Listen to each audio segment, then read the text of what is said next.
Lots of children gathered around for a special announcement. Wow, special announcement. Maybe they are gathered around because the government it came out with the BC budget 2026, and maybe they're making an amendment to people with disabilities who receive fixed incomes. Maybe they're going to increase the rates, and they want the children to actually gather around to hear the special announcement. Oh, wait a minute. Or was it the time change? I'm confused because I thought it was this special announcement. Well, stay tuned as we're going to talk about this.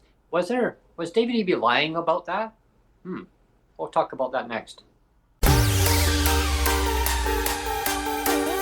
PWD Allies, the best disability podcast in Canada. Starring your hosts, Brent Frayne.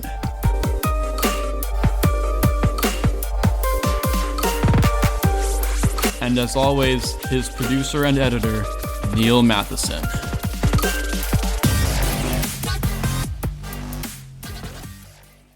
We're going to be diving right into what that special announcement was all about. The press, from all the media, lots of people in the community around where I live, everyone thought that it was either going to be an amendment to the BC budget 2026.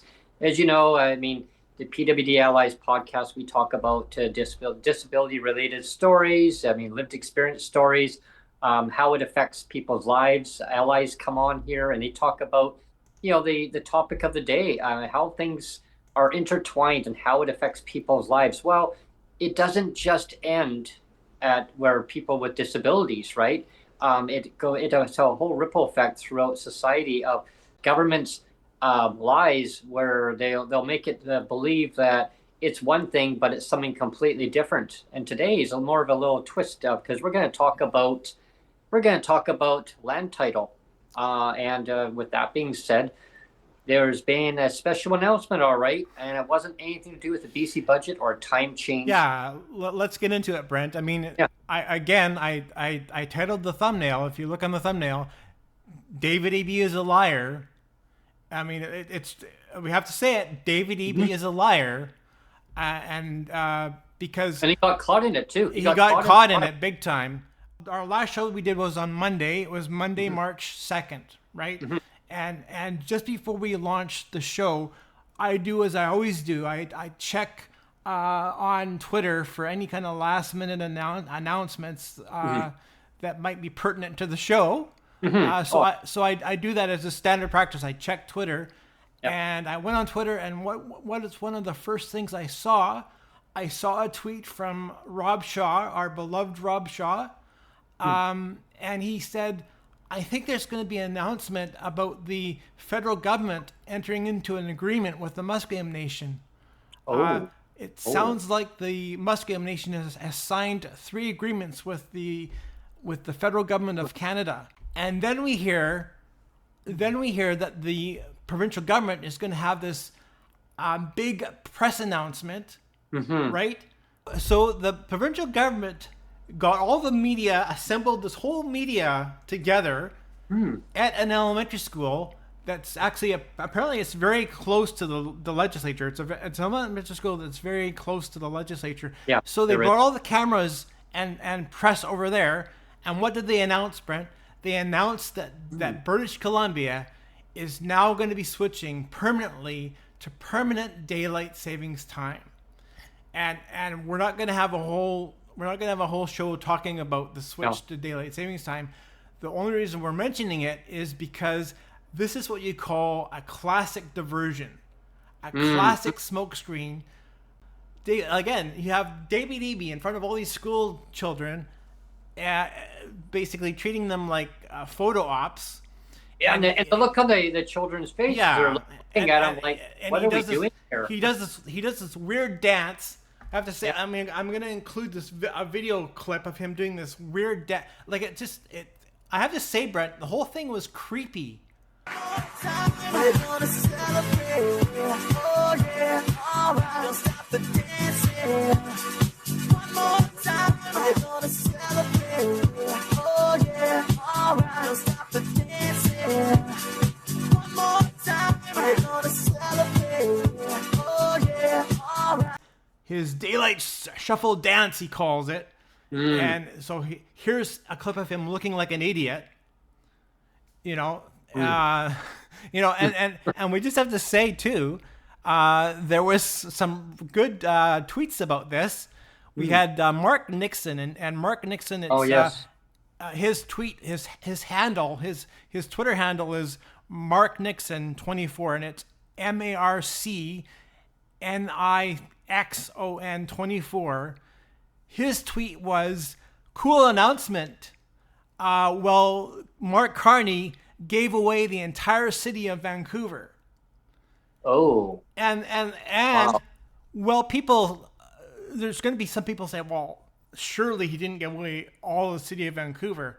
Well, now let me insert a clip, or let me insert a screenshot of what the Musqueam deal was. You have this 1,400 member band of this Musqueam, and they signed 3 agreements. It's 3 agreements with the Canadian federal government, and one agreement had to do with water access. Water access was one agreement, so we have to assume that water access has something to do with ports. I'd have to say that it has to do something with ports, right? And then the second agreement had to do with fishing rights. Second agreement had to do with fishing rights. The third agreement had to do with land rights. Land title. And again, I'm going to throw up the map of what was discussed. Yes. And it was the entire city of Vancouver. This is the whole Musqueam claim. Yeah, and it doesn't just fall under Vancouver too. Like it's like the Greater Vancouver. Yeah, Vancouver. Let's talk about that, Brent. You can if you see it, look on the map now. You can see it. It's all of Vancouver, all of West Vancouver, all of North Vancouver, all of Burnaby. Yeah, Richmond. The vast majority of Coquitlam and Port Coquitlam. Oh my all God. of Richmond. And we have to say that if it's all of Richmond, it already contradicts with the Cowichan land claim. We just have to put that out there. Oh yeah. And and then it's a part of Surrey as well, where I live. Oh so it's essentially the entire Lower Mainland, Lower Mainland, and we have to say too that the Squamish Nation was pissed off when they heard about this. We have to say the Squamish Nation was pissed off because they were not consulted. Yeah. Because they have a claim on the city of Vancouver too. Oh my God. And so they're saying, well, why weren't we consulted, right?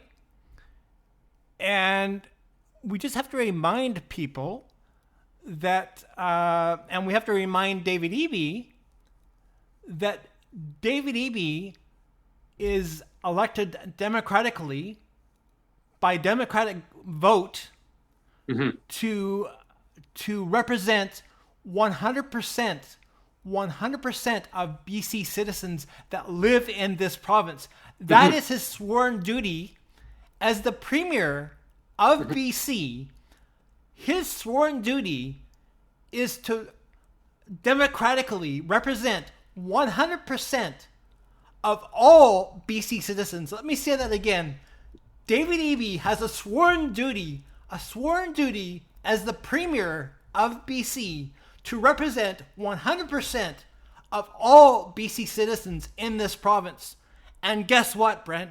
We have to say that BC voters do not get to vote for any Indigenous leadership. And you can say, well, that's fine. And that is fine. That is fine. But see, now what you have here is you have First Nations that are wagging the tail of the dog. We have to say that. We have First Nations now that are wagging the tail of the dog. It's either, depending on who you ask, it's either there's 202 bands, Indigenous bands in the province of BC. It's either 202 or 203. There's a lot. It's a lot, right? And I think there's over 2 million people in all of Metro Vancouver. So imagine everybody, 2 million homes are potentially to be affected. of a ruling, Yeah. an agreement that was done. Now here's the icing on the cake. People think, oh, it's just land title. No, no. So all the laws that we all have to, kind of reflect to in society, they would all get channeled through another process. It wouldn't be government. It would be having to go through the First Nations, wouldn't it, Neil? Like you would have to go through. Again, let's back up a bit. You just mentioned it. There's 2 million properties in BC. 2 million properties. Oh yeah. And now this Musqueam land claim, there's 1,400 members. 1,400 members Wow.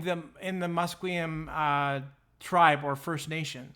There's 1,400 members. So now 1,400 members have access and title over 2 million properties. And the value of these 2 million properties is well over $1 trillion, Brent. Whoa. And we have to say too that the chief of the Musqueam nation was quick to say, well, this is not a land grab. We're not discussing it. We weren't discussing land title in this agreement today with the federal government, and that might be true today. That might be true today because I did a lot of research on this show today, Brent. So so nobody can accuse me of not doing any research because I did. I dug, and I found out that it is true that there is a clause in that agreement that they just signed on Monday with the federal government that this agreement was a framework. And where have we heard that before, Brent, with UNDRIP? This is just a framework to an initial framework to discuss Indigenous claim over things like water and fisheries and land title. So it has a clause in there saying, well, in this agreement today, we're not going to be discussing land title, but it also does not have a clause in there saying that it excludes private property rights. Again, you had the leader of the Musqueam tribe say this isn't a land grab. But the truth of the matter is it's not a land grab right now because we already know the precedent that's been set with the Cowichan Nation. Yes. Let's revisit that. Oh yeah. This is a bit different because, of course, the one that was done on Monday, March 2nd, with the federal government is not a court case. So this isn't like a legality issue right now. Now, it's not a legality issue. Currently, it's not. Yeah, but that could maybe change. Who knows? Yeah, because we already have a precedent set on the Cowichan Nation where they said too, this isn't a land grab. This isn't about private property rights, but now it basically has turned into that, right? Yeah, it's looking pretty grim. I mean, I hear throughout different networks, social media, people in the community, other family members visiting other family members in the community who live in other parts of Metro Vancouver, and to our viewers, our listeners. People are scared. Government, you created a lot of uncertainty from what I'm hearing. Relatives, they talk about it. I mean, everyone's talking about it. Businesses in my area are talking about it too. They're even saying, "Hey, is my land is do I actually own it? Like, do I pay my property taxes, my mortgage? Who am I paying it to? I mean, is it going to be up for grabs in the near future?" It created a whole hornet's nest, and we're going to be talking about more of that in just a few minutes into our podcast here. We got some more video clips of kind of some. Yeah, I wanted to throw to that video clip, Brent. Yeah. So we'll this was on Wednesday, and so now it's Friday. So this is Wednesday, March the 4th.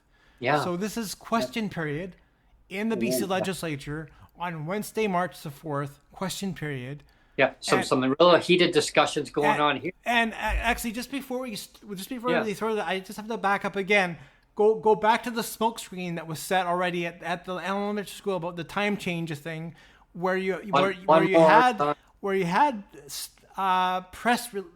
press show up thinking that the province was going to mention something about the Musqueam deal, and they didn't. Did they hand out cupcakes to the kids, the little children, or? But anyway, at this press conference with all these school children in this classroom where they were dancing away, like I said, somebody did ask in the press gallery. They said, "Well, can you tell us about the Musqueam deal that was signed by the Musqueam tribe today, in partnership with the Canadian federal government?" And Eby said, and this was on Monday. Monday. Yeah, I saw that too. Eby said, this is the start of his lie. The start of his lie was the provincial government had no line of sight. The provincial government had no line of sight of this agreement. That's what he said on Monday. The provincial government had no line of sight of this agreement. He says, I don't know anything about this agreement. Yep. I don't know anything about that. That is what Eby said on Monday. Wow. On Monday, March the 2nd, that's what he said. Now, again, we're going to throw to the clip. Oral questions by members. Leader of the Official Opposition. Thank you, Mr. Speaker. Mr. Speaker, another day we learn more, and another day the NDP's credibility is less. Let's be clear. This government has a problem with the truth. A big one. On Monday, the Premier said, and I quote, "To be absolutely clear, I received no briefings about the content of this agreement, no heads up from the federal government," end quote. He doubled down again and again and again. Then we find out that the Premier was not only invited to the signing ceremony with Musqueam, he attended, he sat in the front row. Then we find out, yesterday,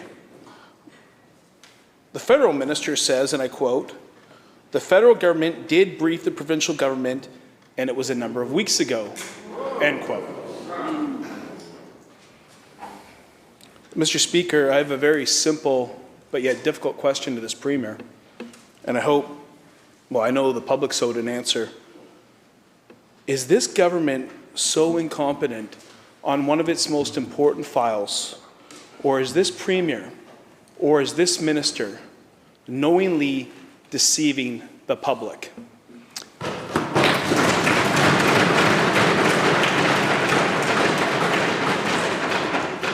Mr. Premier.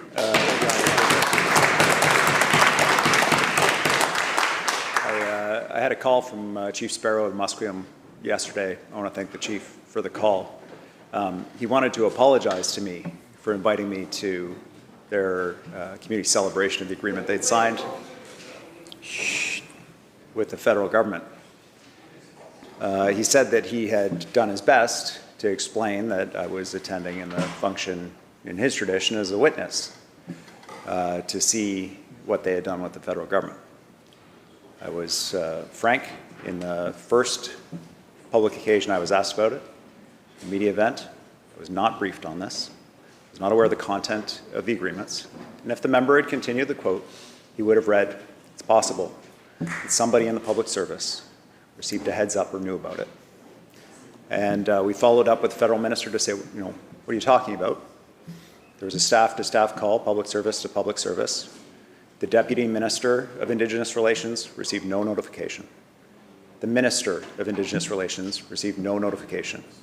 My deputy received no notification, and I received no notification. There are established channels for communication between us and the federal government. For whatever reason, they didn't use them.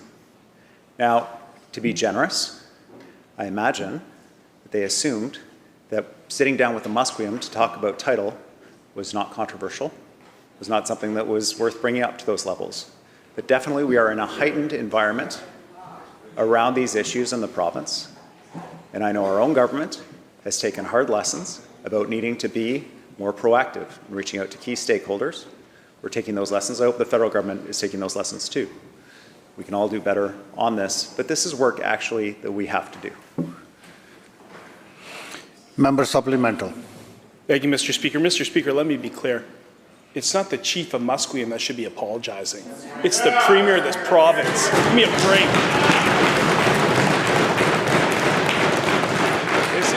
Is there anybody in this room or anybody outside of it that this premier has not blamed already for his incompetence on such an important file? Give me a break.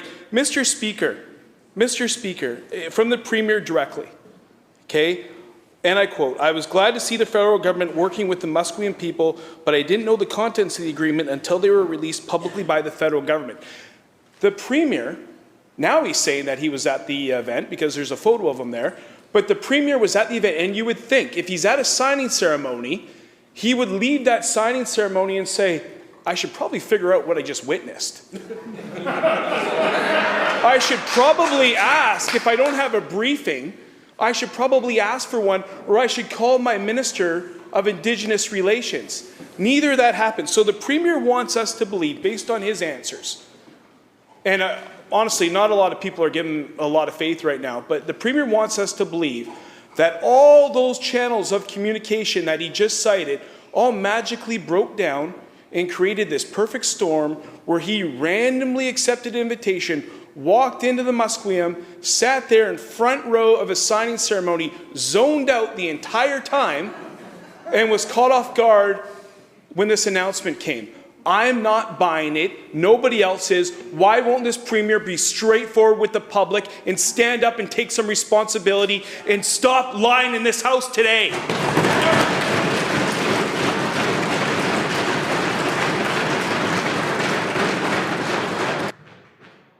Member. Shh. Members, I'm pretty sure the leader of the official opposition knew that that kind of wording is not allowed in this house. I would ask him to stand up and withdraw and apologize. Sorry, can I use the word misleading the House, Mr. Speaker? Just I withdraw the line, Mr. Speaker. Then in your next question, you can do whatever you want later on. If you call a kettle black, you call a kettle black. I mean, I understand. Yeah. I mean, parliamentary language, so we had to change the wording on it. But it's like call a spade, right? I mean, he got caught out lying. I mean, yeah, and the thing too, like if you roll back the clip again, one of the things that stands out in the clip is when David Eby himself stands up and he says he was attending as a witness. He was not attending as the Premier of BC, and to that I say bullshit. Yeah. It's like bullshit. You don't get to choose which hat you're going to wear today. You don't get to say I'm choosing not to wear the hat of Premier today. Mm-hmm. I'm just going to show up as a witness. So he's showing up as a witness and then signing with the federal government an agreement, but he was asked. Yeah. So anyway, David Eby stands up. He still has the gall. Even though he was caught in a lie, he still has the gall to stand up and say he was there as a witness. He was not briefed. Get this. He was not briefed. Wow. He says he was not briefed. He was not aware of the content. No, didn't know. Not briefed. Not aware of the content. He says the deputy minister did not receive no notification, no briefing. The BC Minister of Indigenous Relations received no notification or briefing. No, and then Eby says his own deputy minister received no notification or briefing prior to this Monday announcement about the. We're talking about the Musqueam Nation announcement with the federal government. Right. Eby saying he received no notification from his own deputy minister or himself. Received no notification. Must have been all missing in action, I guess. And he says he has the gall to say there are established channels between us and the federal government, and they all somehow failed. So what does that mean, Brent? Again, that means that our BC government is so inept, so Wow. incompetent that they knew nothing. They knew nothing. Or And- did they? and- Or did they? Or did they, right? Or That's the did they? question of the day, you know. Spencer Chandra Herbert He- says yeah. that he wasn't briefed. And you have to, I actually believe him when he says he wasn't briefed. But you know what? You know who was responsible for briefing him? I was just going to say, Our Premier, David Eby, was responsible for briefing. If he was there in attendance, he was there in attendance to witness this agreement on He signed it. on He signed February. it. He signed it as a witness. Yeah. He was there to witness it in Yeah. the front row, Yeah, sitting sitting beside right the there. chief. yeah, how could he not know what was going on? Peter Millibar, we have to say too. He got really he's with, fiery up he's that with the BC Conservative too. He says, Oh, yeah. in question period he asked the Premier. He says, does the BC Premier make it a practice to set aside 1.5 hours to attend events? Again, so Peter Millibar is referring back to when David Eby was photographed in attendance. Yeah. Back on February 20th at the signing ceremony. Yeah. So Peter Millibar asked, he says, does the BC Premier make it a practice to set aside 1.5 hours to attend an event and have no idea what he's attending? Let's address the elephant in the room here, is that David Eby, as Premier, as the leader and Premier of this province, should be extremely pissed off that the federal government just waltzed in and signed an agreement with the Musqueam Nation to basically hand over the entire Lower Mainland. Well, that's And you have to ask the question, Brent, why is not David Eby pissed off? Like, he should be extremely pissed off, but he's not pissed off, Brent. And you know why? Back in 2010, David Eby, we have another screenshot. David Eby, he loves to protest, and there's a screenshot of him standing in front of. He was protesting the Olympic Games back in 2010, the Vancouver Olympic Games. He says no Olympic. He was standing in front of a big sign, big painted. It was a massive sign that says no Olympic Games on stolen land. Wow. No Olympic Games on stolen land, right? The reason why David Eby is not pissed off, and he should be pissed off, is because he does believe that Canada was stolen. He does believe that BC was stolen. Well, when he was the Attorney General, he was the one who wrote the draft to give to the courts. Okay, well let's. I wanted to talk about that too. So let's switch gears and talk about that then. So again, I have to refer back to my notes here. So what you're talking about there, Brent, is you're talking about the interpretation, right? Back in 2021, before he was Premier, he was the Attorney General, and so acting as Attorney General, he made this little teeny weeny change to the Interpretation Act, Brent. This itty bitty change to the Interpretation Act, BC's Interpretation Act. Interesting. Yes. And he did it. We have to say he did it back in 2021 in the midst of a global pandemic, in the midst of a province-wide public health emergency. Wow.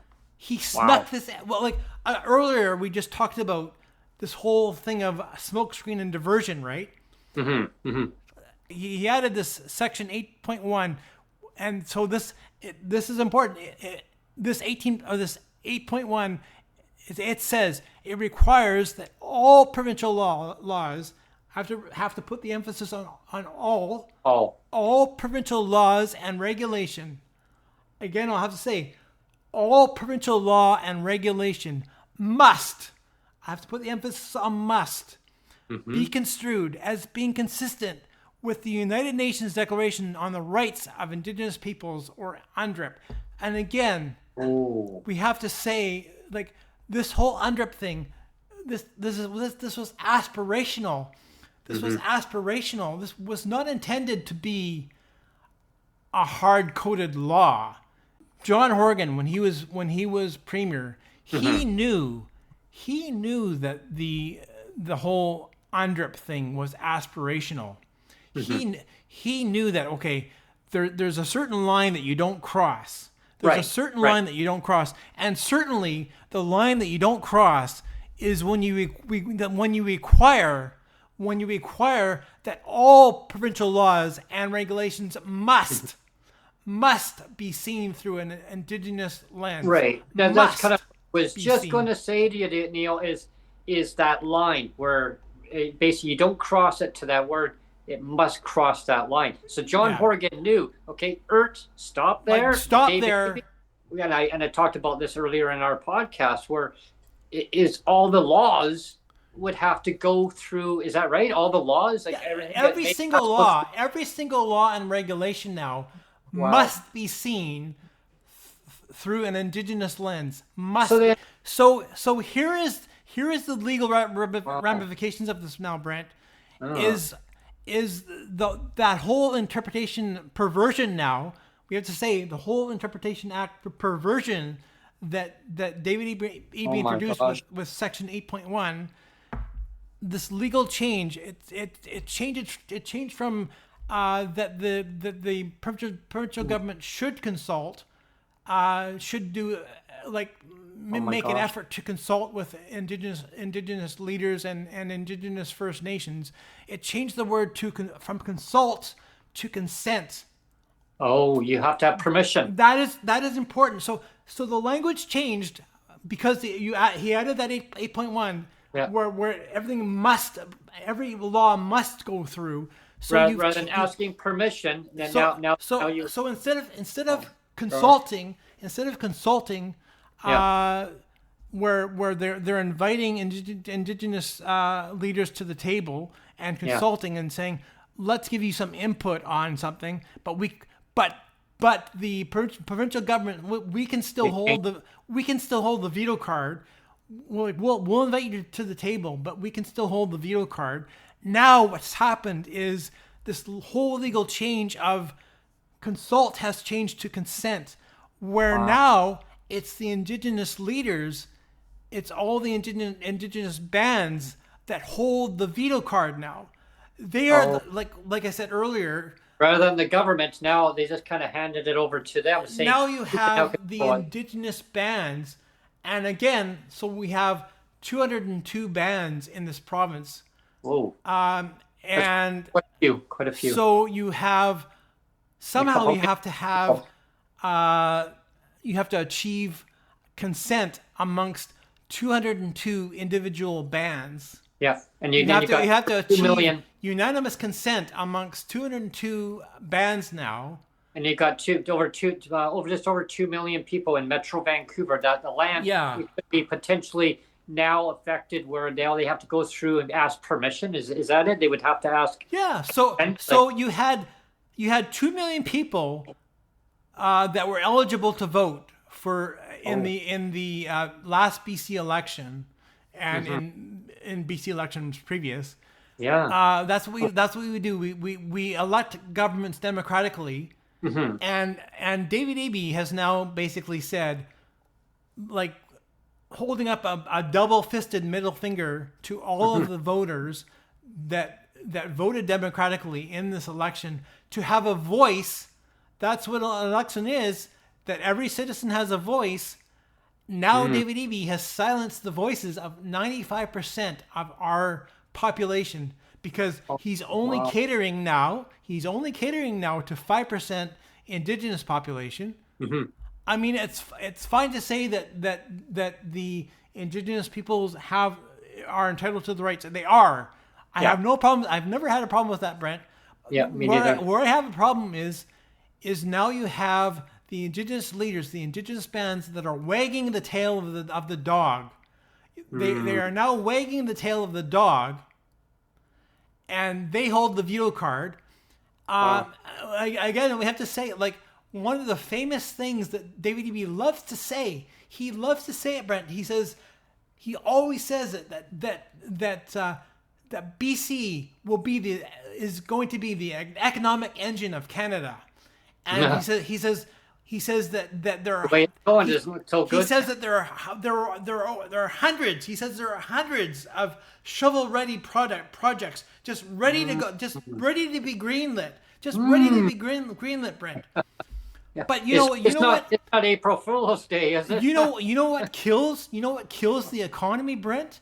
You know what kills the economy is when you turn over the economic engine. You turn over the economic engine. You turn over the economy to 5% of the population, and you say, you know what? We as government, we're fine giving you the veto card now to the Indigenous bands. We're fine giving you the veto card. We're fine handing over our power. You get to say what's economically passed in this province. You get to greenlight what's economically possible in this province. So we have all these things now that are stalled. And again, we'll refer back to the Cowichan land title thing. A big reason why everything's stalled is because there is confusion about land title now. Oh, it's huge. When there's confusion about land title, guess what, Brent? The banks get confused because land title is not supposed to be confusing. Land title belongs to one person.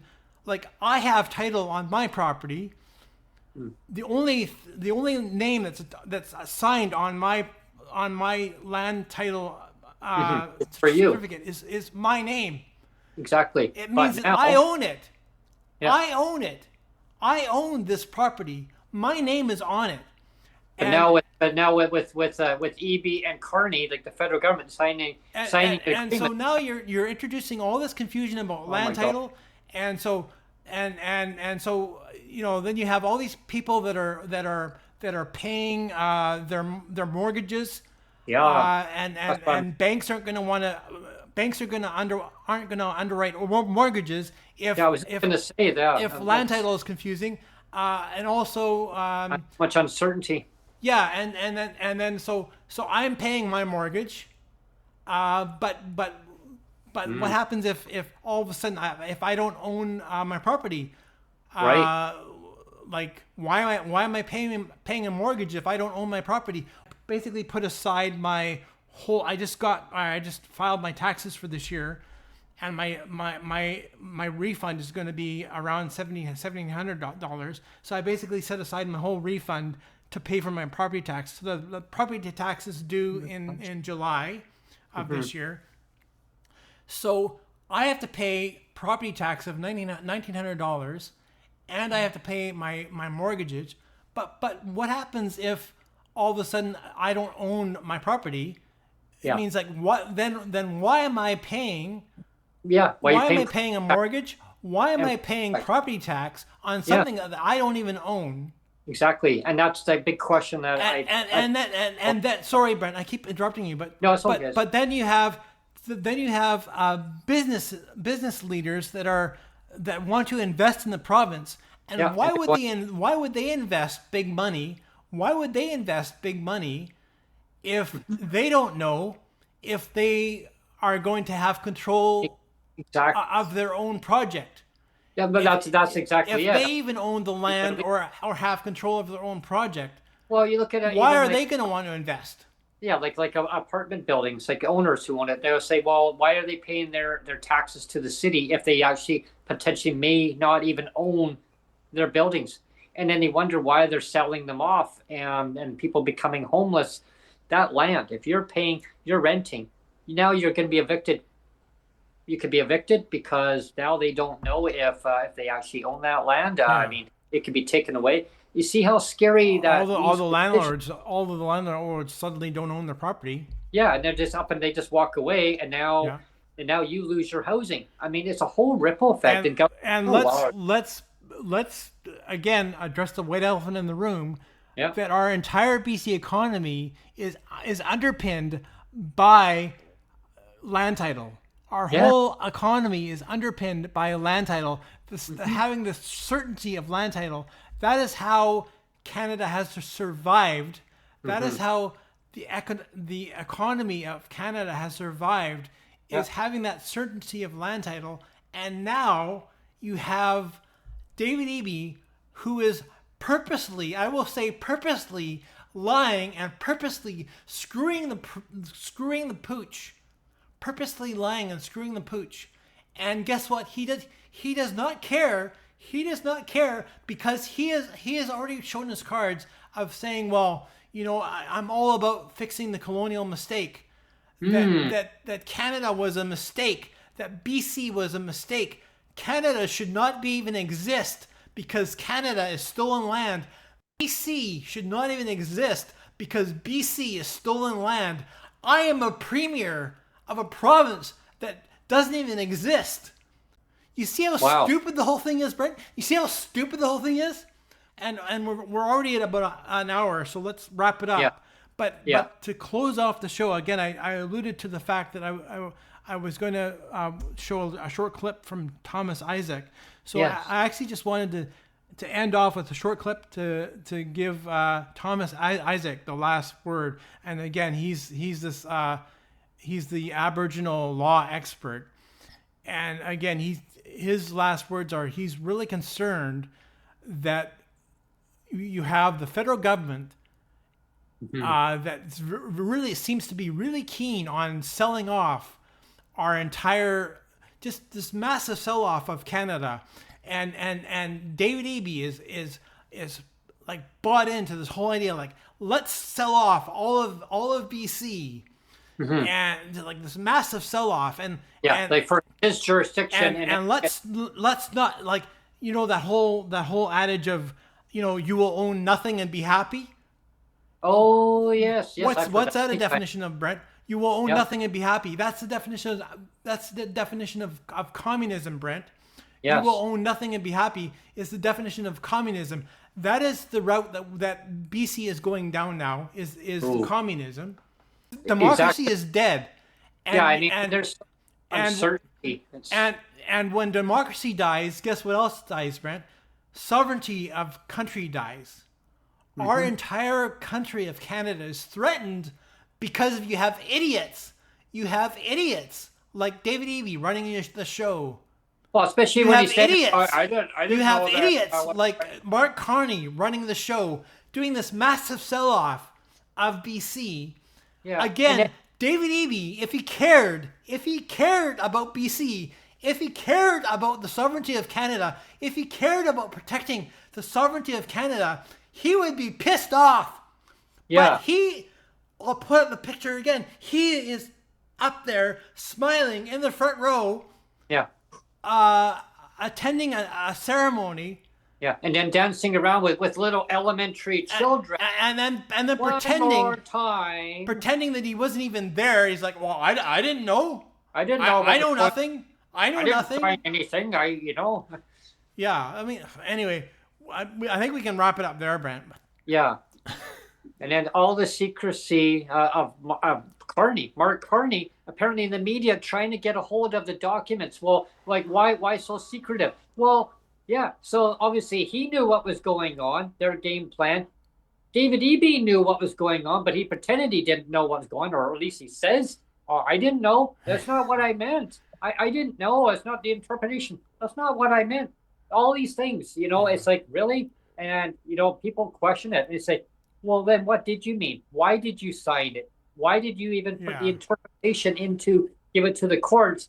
What do you think is going to go wrong? And again, like my thing is like, even if the agreement that the federal government entered into on Monday, March the 2nd, even if it has nothing to do with a land transfer right now, but it could. It could, right? Yes. That's the thing on the bingo card. Is if they really didn't care about land transfer and land title, they would have put a clause in there saying we have no interest in private property. Right. But the potential is there, and on that bingo card, if I call out land title, yeah, I read. And all of a sudden, our economy collapses because guess who's wagging the dog, Brent? It's no longer government that's in control. It's no longer that government holding the veto card. It is 5% of our population, the 5% of Indigenous representatives. And if people think that it hasn't even started yet, in Comox, you can say your Comox example, and I'll say another example. Go ahead with your Comox example. In Comox, there's around 100 mobile homes that are in a trailer park that are now people are now going to be having to leave their homes in 2 years. They were given an eviction notice. I couldn't believe it. I saw that on the news just last night. I was like, what is going on here? I couldn't believe it. I said, well, and these people have been living in their homes. They've got mortgages, $80,000 in mortgages. Some are a little bit less. I mean, living there for 35 years. I mean, it's not easy just up and move a trailer, mobile home. And where are they going to move it to? Czech News put out a news brief on it. So we'll have a link under on this podcast. So definitely check it out, or it might be a video clip. Stay tuned on that. If not, there'll be a link on there. I really encourage people to watch that and just never think that it's not going to happen. Like as soon as I saw that, I was like, oh my gosh, it's already happening, Brent. It's already, like I said, you have the tail wagging the dog now. You have the tail wagging the dog. Yep. You have our provincial government that's willingly handing over the veto card, handing over the veto card, which is stalling all of these shovel-ready projects that David Eby keeps referring to. That was that Bill 14. That Bill 14, wasn't that why? Because he wanted to ram everything through. But now they're all stalled because guess what? They have to get unanimous consent permission from 202 or 203 bands now. Yeah. Indigenous bands, they have to get unanimous consent, and nothing can go forward now in BC without unanimous consent. The last example that I wanted to share, Brent, is, and I think it had to do, like, this is a fairly recent thing, and it blew my doors off, Brent. But it might have to have something to do with the recent Musqueam thing that the federal government just signed. Again, they signed the 3 agreements. Secrecy. They signed the 3 agreements. One to do with water access, so again, it was with ports. One to do with fisheries access, and one to do with land title. So the 3 agreements. You had the water access, ports. You have the fisheries access or fisheries rights, and you have the land title. Probably too. And so here is another little tidbit that I found out. And again, this is new information to me. I just found out about it. I think it has to do with the Musqueam agreement that was just signed. Is there's now a new revenue sharing thing happening at the YVR, our Vancouver International Airport, Brent.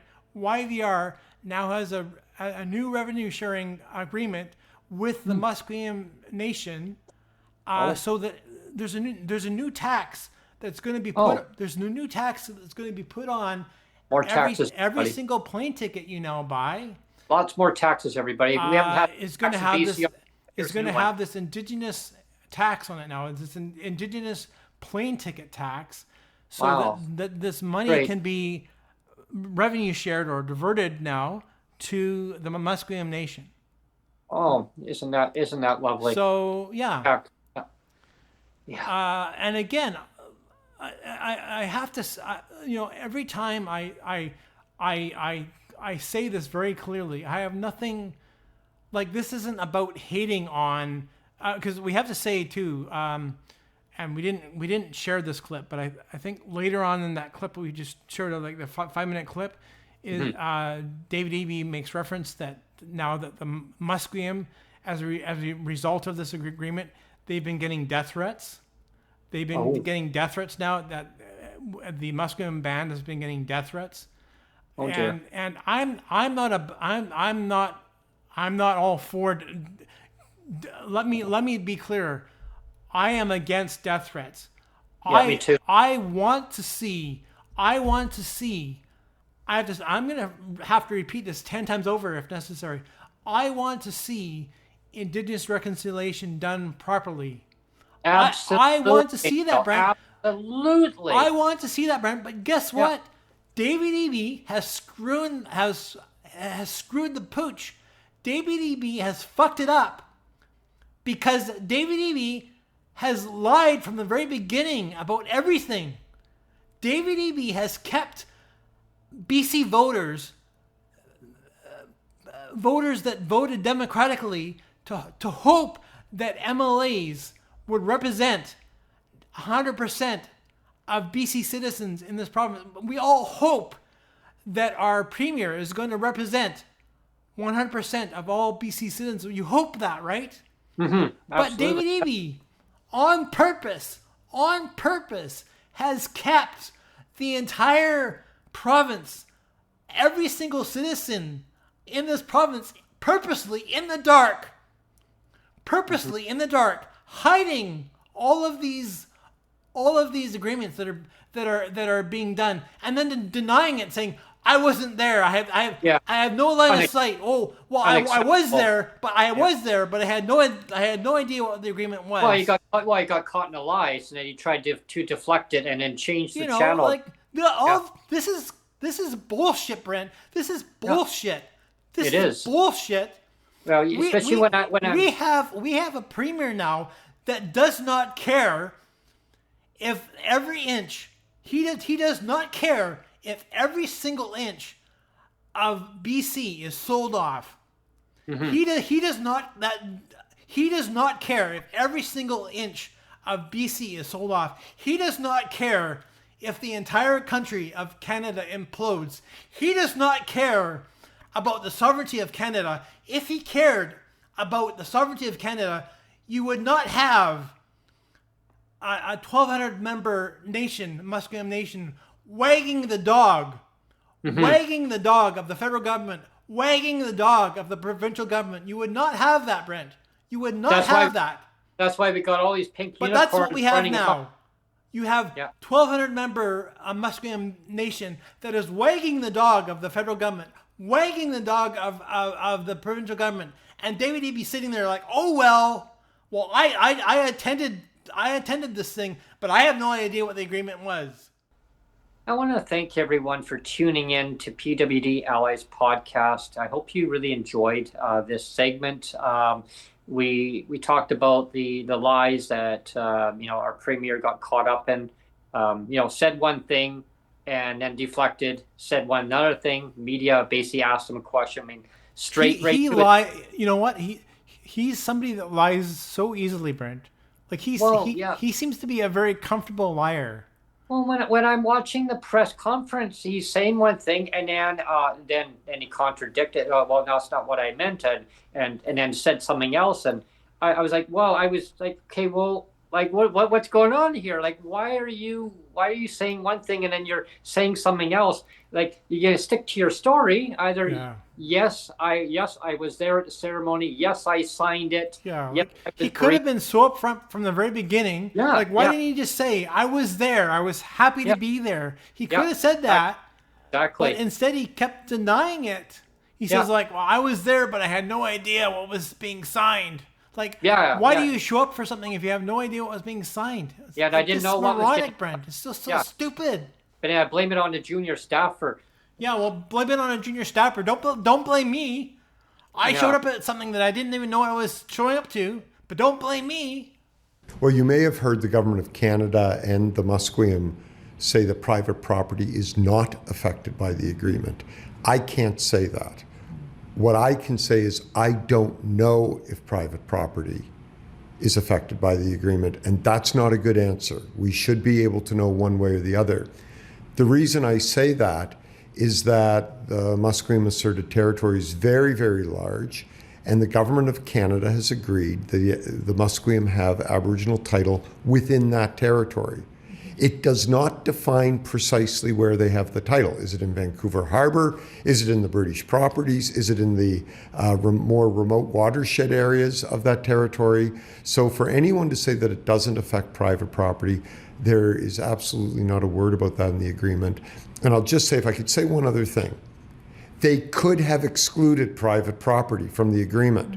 If that's what they intended, this gets real simple. This isn't rocket science. You exclude it from the agreement. They chose not to. So they cannot give the assurance that private property is not affected. It's simply not accurate. You're right. When I heard the claims, don't worry, it's not about private property, I thought I was going to see that exclusion, and I didn't. Something else I saw there was this talk about the scope could later be discussed. What exactly does that mean? I don't know. Okay. So it's very concerning. We should know. You should have at least an idea when you're dealing with constitutionally protected rights and, the second or third largest economy in the country. So one would think you'd want to be very, very specific about what you're agreeing to, especially regarding co-jurisdiction involving 1,400 citizens of Musqueam dealing with 2 million people in, well, at least what used to be a vibrant economy, but in a large economy. If this truly wasn't about private property rights, what would be the point? What would be the point of getting Aboriginal title? Well, look, Aboriginal title is a big deal. I want to be very clear about that. It's the constitutional right to land. It is not an interest in land. It is the land. The Supreme Court of Canada said it's no longer Crown land. The Crown doesn't even retain any of the benefits from the land. So when we talk about Aboriginal title, everyone needs to understand, according to the law today, not what people think the law is or what they might want it to be, what it is today is absolutely very clear. So look, it's obviously very beneficial for a First Nation to have Aboriginal title affirmed over small discrete parcels. But when you start talking about occupied areas and settled areas of a province, any province, that's really got to be a non-starter if we're serious about reconciliation. Speaking of discreet, that's a big issue with everybody, how discreet these agreements were. And people are also thinking, of course, of the Cowichan decision. You're an expert in Aboriginal law. Have you seen something like this before? Is this surprising you as well? Look, unfortunately, there have been many times when we see some secret agreements done. But on the order of magnitude of like the Haida agreement last year, for all of the Queen Charlotte Islands, now this agreement, it's shameful. It's absolutely shameful. And to think, if in fact the Premier and Provincial Minister of Indigenous Affairs are in fact being accurate that they were not consulted, we've now had a federal government come into a province, declare title on provincial lands. So remember, all of these lands, save and except for reserve lands, there'd be a few reserve lands included, these are provincial lands. The federal government has no authority to do that. What did we hear from the Premier today? We'll give this some thought. We'd like to read the agreement. They should be deeply offended that the federal government would dare to do this unilaterally. Anything else you think is important for the public to know? Well, look, I think it's noteworthy that the Squamish Nation has just issued a press release stating that they weren't even consulted. I'm speechless again. I mean, it sounds hyperbolic, but I don't know what the end game here is. And I said on my LinkedIn post today, I feel like we're near our last breath. I don't know how much more the BC economy can take of this. And these are self-inflicted wounds by our democratically elected governments. I want to thank everyone for tuning in for PWD Allies podcast. Please subscribe, like, and share the content. And if you're in the position of helping out the channel and seeing the channel grow, definitely reach down. There's the like button down there and contribute to our channel. You'll see all the links down there to help out the channel. I really hope that buy us a coffee. Buy us a coffee, and I really hope that you enjoy our content that we put out each and every week to just to inform everybody what's going on, the lived experience stories that we share, what you'd like to see changed in policies that affect you or your allies or your loved ones all around you. Disability doesn't stop in one province. It's a whole ripple effect throughout the world. How can we make the world a better place? What do you want to see change? How is policies affecting your life?